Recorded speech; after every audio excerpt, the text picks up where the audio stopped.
Bonjour, dans cette leçon, on va apprendre comment utiliser le composant ztable pour effectuer les opérations CRUD, Create, Read, Update et Delete sur une table.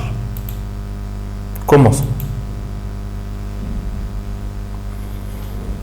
Donc toujours dans le cours client-serveur, les opérations CRUD sur la base de données MySQL via la bibliothèque ZIOSLib pour RAD-Delphi et pour Lazarus. Et les deux langages, soit C++ Builder, soit le Pascal Objet. Voilà donc la palette de composants. Voilà. On a tous les composants ici. Voilà. Pour repérer les composants, voilà, il y a une autre image ici qui nous permet de repérer les noms des composants de la gestion des données sur ZIOSLib. Donc ça, c'est la palette ZIOSLib. Voilà les composants et voilà leur nom. On a par exemple le Z-connexion, le Z-query, le Z-table. Voilà. On va travailler avec Z-connexion, Z-query, Z-table, après Z-stored procedure. Il y a d'autres qui sont par exemple les séquences, il y a par exemple le processus, il y a le moniteur pour la gestion de la totalité de la base de données. Il y en a plein de composants, mais on va surtout se baser sur le Z-query et le Z-table plus le Z-stored procedure. Commençons par le Z-table. L'objectif, un composant Z-table permet de contrôler une table de données contenue dans une base de données. Un composant data source permet de rendre disponibles les données provenant d'une source de données comme Z-table, afin qu'ils puissent être lus par les composants de la base de données. C'est-à-dire, on a ici toujours la base de données. La base de données, elle est connectée grâce au Z-connexion. Z-connexion, elle est connectée par Z-table. Z-table, il pointe sur une table dans Z-connexion. Voilà, c'est-à-dire dans la base de données pointée par le Z-connexion. Les données sont chargées dans Z-table. Il y a le data source qui est connecté au Z-table qui permet de gérer, ce n'est pas de gérer, mais de connecter les autres composants aux données de la Z-table. Donc, on a toujours besoin de ces trois composants. Le Z-connexion, le Z-table et le data source. Voilà quelques propriétés indispensables pour travailler avec le Z-composant, c'est-à-dire le Z-table qui est un composant de ZIOS. On a la propriété active, soit true ou bien false, générée ici false, donc permet l'ouverture de la table c'est true, et sa fermeture c'est la valeur qu'elle a reçue est false. Filtered, d'accord, soit aussi true ou bien false, c'est l'activation ou la désactivation de multifiltrage de la table, c'est-à-dire pendant la recherche dans une table ou bien le filtrage d'une table, on va utiliser cette propriété qui est filtrée. On a l'autre propriété, d'accord, qui est filtrée. La propriété filtrée applique la condition de filtre à la table. C'est une sorte de, on peut dire, une clause. Par exemple, quand on passe la commande select étoile from where, donc tout ce qu'on écrit à partir de where permet de filtrer les données dans la table. Les propriétés indispensables pour la connexion sont connexion, qui va contenir le nom du composant de connexion, c'est-à-dire qu'il va récupérer le nom du composant Z-connexion. Il y a aussi la propriété table name. Table name, c'est-à-dire on va lui passer le nom de la table dans la base de données. C'est-à-dire permet de préciser la table ou la vue à gérer. C'est-à-dire on va voir aussi la technique de la vue. Très bien. Toujours sur le composant Z-table, on a les méthodes. On a la méthode Z-table insert ou bien Z-table append. Ces deux méthodes permettent de préparer la table pour l'ajout d'un enregistrement. C'est-à-dire, quand on veut préparer la table pour recevoir des données, d'accord, soit on utilise insert, soit on utilise la méthode append. Z.edit permet de préparer la table pour la modification des données. C'est-à-dire, la modification de données, par exemple, changer le contenu d'un champ, changer le contenu, par exemple, de nom, changer le contenu de prénom, changer le contenu, par exemple, d'une adresse, et ainsi de suite. Il y a Z-cancel. Z-cancel a la modification d'ajout, d'accord, des données. Par exemple, si on veut ajouter, si on a effectué l'opération Z-insert, avant qu'il soit posté, on peut faire le cancel, c'est-à-dire le retour à l'état précédent de la table, hein, c'est-à-dire annuler l'insertion, la plug, hein, ou bien annuler même l'édition. Il y a table Z-table delete, supprimer les données directement dans la table. Il y a la méthode Z-table post, c'est-à-dire après avoir effectué par exemple Z-insert ou bien Z-applet ou bien un Z-edit, on peut passer à la deuxième étape qui est Z-table post, c'est-à-dire mise à jour de la table après ajout ou modification des données dans Z-table. Voilà. Aussi, quand on manipule les tables, on doit aussi manipuler les champs, c'est-à-dire les records en anglais. Il y a deux opérations. La première opération, c'est affecter une valeur à un champ. Voilà, affecter une valeur à un champ ou bien l'écriture dans un champ. Il y a la deuxième opération, c'est-à-dire affecter la valeur d'un champ à une variable ou bien la lecture dans un champ. Pour la première, qui est l'écriture dans un champ, on a Z-table, point, field by name, c'est-à-dire le champ par son nom. Ici, on fait entrer le nom du champ et le type. As type, c'est-à-dire soit par exemple as integer, as float, as datetime, et ainsi de suite. La valeur que doit récupérer le champ, hein, c'est du même type de as type. Il faut toujours faire attention au type de données que vous allez passer ou bien que vous allez recevoir à partir d'une variable ou bien d'une fonction qui renvoie une donnée, et ainsi de suite. Affecter la valeur d'un champ à une variable. Exemple, lecture, c'est-à-dire lecture dans un champ. On a la variable qui va recevoir la valeur à partir du champ ztable.field by name, c'est-à-dire le champ par son nom, et voilà le nom du champ et le type de données, hein, qui va être passé à la variable. Passons maintenant à l'exemple. Voilà notre exemple. Ça, c'est notre exemple. On va le compiler pour savoir ce qui se passe. Voilà. D'accord. Voilà. Très bien.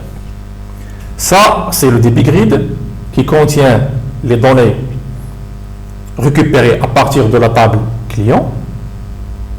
On a 4 DB edit, ça ce sont des composants DB edit, DB edit 1, DB edit 2, DB edit 3, DB edit 4. On a 4 boutons, le bouton nouveau, le bouton éditer, le bouton annuler et le bouton va valider. Par exemple, cliquons sur nouveau champ. Une fois qu'on clique sur nouveau, voilà, la table se met en préparation pour recevoir des données. Et le DB edit, le premier DB edit, va être en focus. C'est-à-dire il va avoir le focus pour recevoir par exemple un nom. Par exemple, Hassanovic. D'accord. Une adresse, Casa des Cerises, par exemple. Le chiffre d'affaires, c'est par exemple comme ça. Un crédit, par exemple, de 200. Il reste maintenant à valider. Soit on peut annuler, soit on va en valider. Voilà, on a validé les données et voilà, le petit curseur ici change. On peut éditer les données. Par exemple, on veut modifier ces données. On doit cliquer sur éditer. Voilà. On peut, par exemple, ajouter un nom. Des cerises mûres, par exemple. On peut changer le chiffre d'affaires. Voilà. On peut valider. Voilà. On peut effectuer un nouveau enregistrement. Par exemple, on va cliquer sur Nouveau. La table se prépare à recevoir des données. On peut par exemple annuler. Voilà. D'accord. Très bien. Donc, ça, ce sont les commandes basiques d'ajout, de validation, d'édition et d'annulation. Donc, comment procéder? On va voir comment procéder.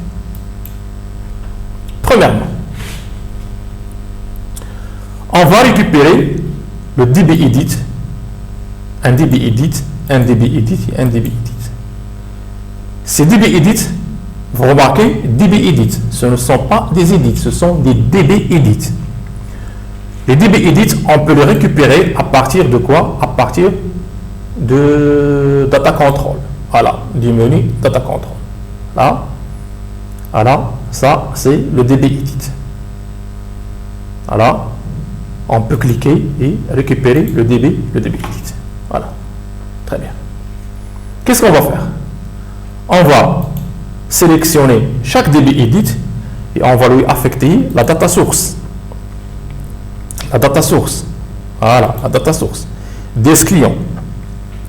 Si vous vous rappelez bien, on va effectuer un F12. F12, voilà. DM, F12, voilà. On a le Z connexion, on a le Z table. Notre Z table est relié avec le data source qui s'appelle, voilà, DS client. DS client qui va partager ses données sur le composant de data control, par exemple le DB grid et les DB edit. Voilà. Voilà. On va attaquer le premier DB edit. On va prendre DS client et on va prendre le nom de quoi? Le nom du champ. Voilà, le champ nom. Très bien. On va voir le deuxième DB edit. Toujours data source, c'est DS client. Voilà, c'est celui-là. On va lui affecter adresse, voilà, adresse. On va prendre le troisième DB edit, on va prendre son data source, DS client. On va lui affecter le champ chiffre d'affaires. On va prendre le quatrième, data field, voilà le champ data field, ou la propriété data field. On va lui attribuer crédit, champ crédit. Voilà. Maintenant qu'on a préparé les champs qui vont communiquer en bidirectionnel avec les DB edit, on va passer au nom, au nommage. Le nommage, la propriété name, c'est très important pour faciliter la programmation. Voilà, toujours DB EDT nom, la fonction c'est DB edit plus nom. Voilà, DB EDT, DB edit adresse, le préfixe DB edit adresse, voilà, adresse, voilà. Le préfixe ici, le préfixe DB EDT, voilà, EDT, édité chiffre d'affaires, voilà. L'autre préfixe qui est quoi? DB EDT crédit. Voilà, on a nommé les champs. On enregistre. On va maintenant attaquer les boutons. Le premier bouton, BTN nouveau, BTN edit, BTN annulé et BTN validé. Voilà les noms. Voilà. 4 boutons avec 4 noms. BTN validé, BTN annulé, BTN nouveau, BTN édité. Voilà. Très bien. On va double-cliquer sur nouveau. Voilà. La procédure BTN nouveau cliqué. On a cette instruction DM, c'est-à-dire le data module, à partir des data modules, Z table client, voilà, Z table client, append. Voilà, ça, c'est ça. On va voir l'autre code. Très bien. Pour éditer, on va insérer DM, c'est-à-dire le data module, Z table client.edit. DM, Z table client.edit. F12. Pour annuler, on va insérer DM, Z client.cancel. dm z client.cancel. Pour valider, on va insérer le code dm z client.post. dm z client.post. Mais à quoi bon sert ce bout de code là qu'on a ajouté? Donc, avant de passer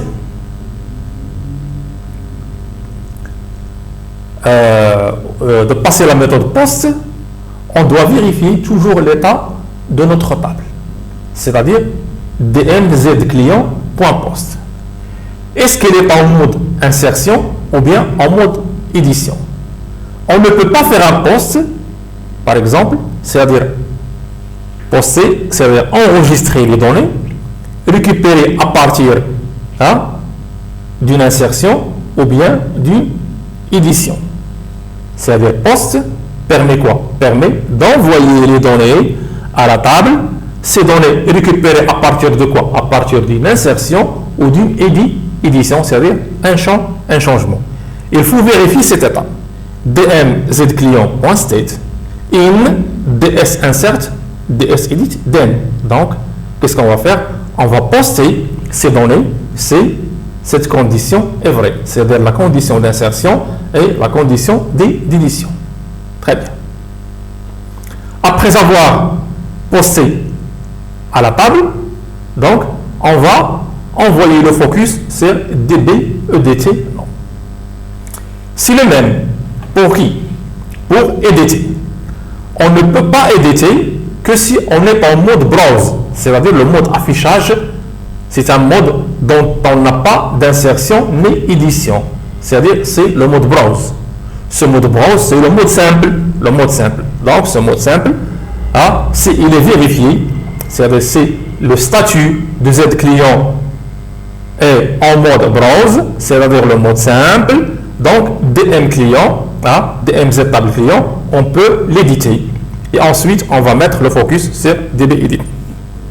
Le même cas, pour l'annulation, on ne peut pas annuler que si on a une insertion ou une édition. C'est-à-dire, on annule une insertion et une édition. Donc, il faut vérifier que la table doit être en mode insertion ou bien en mode édition pour faire un cancel. On va le voir aussi, ici pour le nouveau.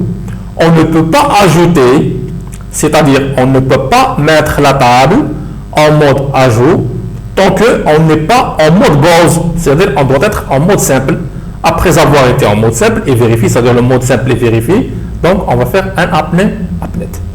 Et on va faire après un set focus sur db. Voilà, on compile. Voilà, c'est très simple. C'est très simple. Donc je vais vous envoyer le code avec, vous voyez la vidéo sur YouTube, avec le code, avec tout le code, c'est-à-dire avec le code source. Donc c'est ça, très bien, je compile.